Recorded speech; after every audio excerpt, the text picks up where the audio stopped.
Alec Baldwin, the bully. Hello, I'm H.G. Tudor. I've explained elsewhere, through a systematic review of the behaviours and conduct linked to the evidence of Alec Baldwin, that he is an upper lesser type B narcissist. This means that he doesn't operate with any kind of facade. This doesn't mean, of course, that he's bullying and brash and bombastic all of the time. There will be calm periods. But he doesn't extend a facade into the world on a regular basis to suggest that, for instance, he's kind and empathic, or that he's a bit of a rough diamond and misunderstood. He functions without a facade. What you see is what you get. And he has a hair trigger on his ignited fury. All lesser narcissists have a problem keeping their ignited fury under control. They can exhibit cold fury, but most of the time the lesser narcissist operates with heated fury. It's churning away beneath the surface. Think like lava for a volcano, and the crust above it is wafer thin, as Mr. Creosote might have said, with the result that it doesn't take much where there is a threat to control, be it through wounding or challenge fuel,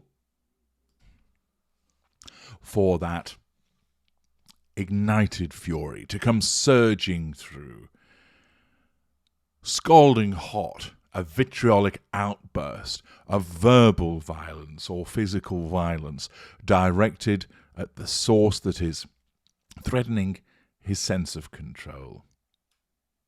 Lashing out at somebody, calling them names, insulting them, an explosion of righteous fury, sometimes resulting in an attempt to physically harm that person also.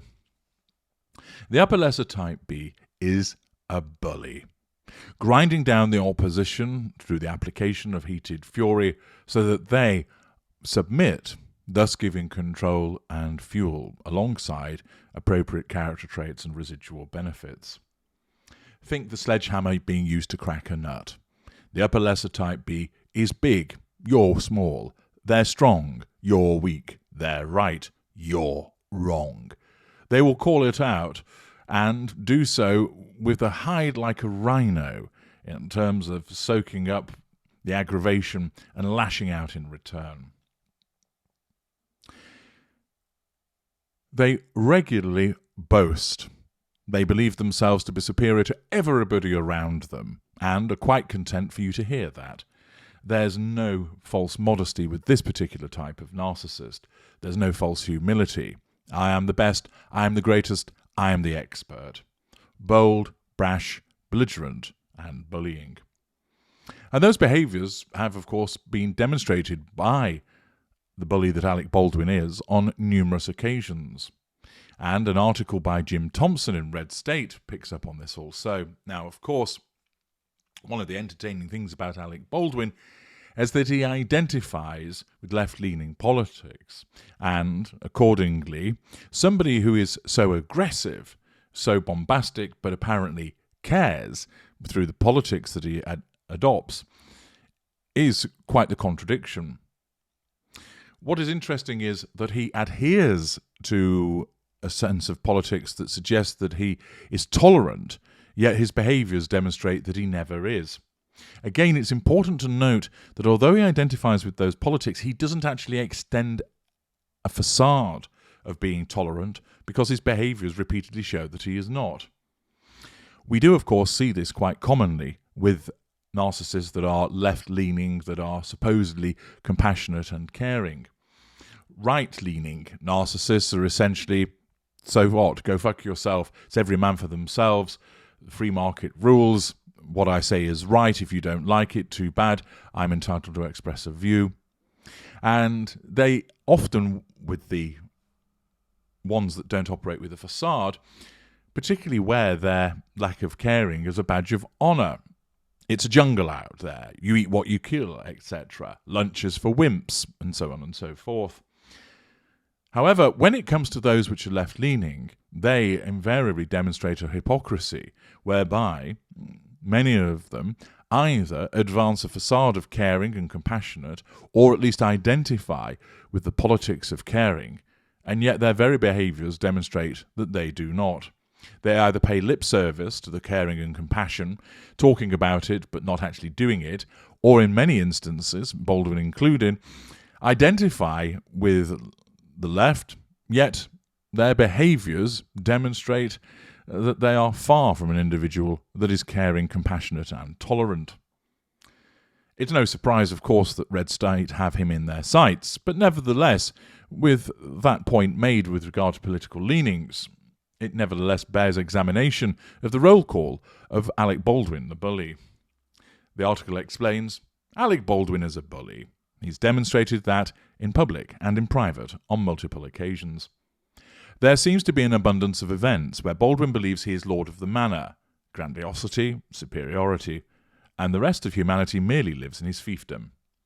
In 1995, Baldwin clocked a photographer when the photographer was clicking photos of his then-wife, King Bassinger, a newborn daughter.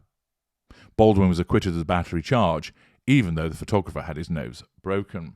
Physical assault, assertion of control, absence of emotional empathy. 7 years later, he called the same daughter he was protecting in 1995 a rude, thoughtless little pig. Verbal aggression, belittlement, assertion of control, absence of emotional empathy. The daughter named Ireland had a hard time handling her parents' very public breakup. King Bassinger said of Baldwin's emotional instability, I don't think Alec was emotionally or mentally available for that kind of talk. Alec operates in a very different way in his life. This instability to which he's referring is, of course, his narcissism and the heated fury that makes repeated appearances. Baldwin was removed from an American airline flight because he wouldn't stop playing a game on his phone, and because he was a jerk about it. Sense of entitlement, nullification of threat to control, absence of accountability. He called the flight attendants nasty names, invalidation, belittlement, insult, and then tweeted that the attendants on his next flight already looked smarter, triangulation. In 2014, Baldwin was stopped for riding his bike on the wrong side of a one-way street. He was arrested, not for riding his bike like he owned New York, but for disorderly conduct when he started acting like a jerk, in other words, like Alec Baldwin. Lack of accountability, failure to follow the rules, sense of entitlement, haughty behaviours. He got into an argumentativeness, with a man over a parking spot in front of his New York home. Sense of entitlement, lack of accountability for behaviours. It turned violent, application of physical assault for the purpose of asserting control. The bully Baldwin immediately sued the other guy, assertion of control through application of legal proceedings, because the other said Baldwin punched him. What seems very plausible is that Baldwin filed a preemptive suit to shut the other guy up. In short, Baldwin has been a bully for most, if not all, of his public life. With a lot of fame and money, people like Baldwin fall into a habit of thinking they are never wrong. Well, actually, it's as a consequence of his narcissism that causes him to think that he's never wrong. The article continues, and I mean, they are never ever able to admit that they are wrong. It is a character flaw, and I think Baldwin has it in abundance. In actual fact, it is his narcissism. Baldwin has been charged with involuntary manslaughter for the death of the Rust cinematographer Helena Hutchins. The New Mexico Penal Code states, manslaughter is the unlawful killing of a human being without malice. 1. Voluntary manslaughter consists of manslaughter committed upon a sudden quarrel or in the heat of passion. Whoever commits voluntary manslaughter is guilty of a third-degree felony resulting in the death of a human being. Involuntary manslaughter consists of manslaughter committed in the commission of an unlawful act not amounting to a felony, or in the commission of a lawful act that might produce death in an unlawful manner, or without due caution and circumspection. The negligent use of a firearm can be simply ordinary. A conviction of involuntary manslaughter by negligent use of a weapon requires negligence which is ordinary. State versus Grubbs, overruled on other grounds, Santillanes versus State, State versus Yarborough. The prosecutor can get a conviction against Baldwin if he or she proves that Baldwin's handling of that weapon was below the ordinary standard of care for actors of his level of experience. If by not checking the weapon, Notwithstanding it being called a cold weapon, Baldwin was criminally negligent. He's cooked.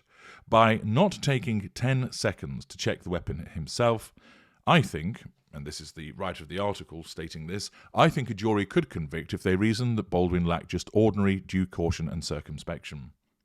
The prosecution also would need to prove that an ordinary standard of the industry for a producer and actor with 30 years of experience would be to do a personal check of the firearm before levelling it at a human being.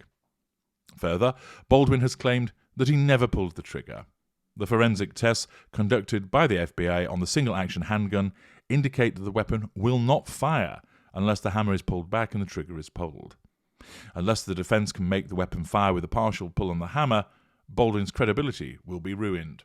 This suggests, of course, that he's telling a lie. My colleague Nick Arama has written on Baldwin's factual problems. Beside the bullet that killed Helena Hutchins, like live rounds were found on the set, on the armoury table and in a belt, and the fact that, as the producer, Baldwin ran a very sloppy and loose set. The prosecutor's office seems well prepared to rip apart Baldwin's arguments. If Baldwin takes the stand, I think he'll need an Oscar-winning performance to be acquitted. His past acts of being a bully and jerk won't be allowed admitted, but his insistence that he is blameless, denial, nullification of threat to control, won't play well to a jury. I also think he lacks the ability to control his inner rage. He's correct about that.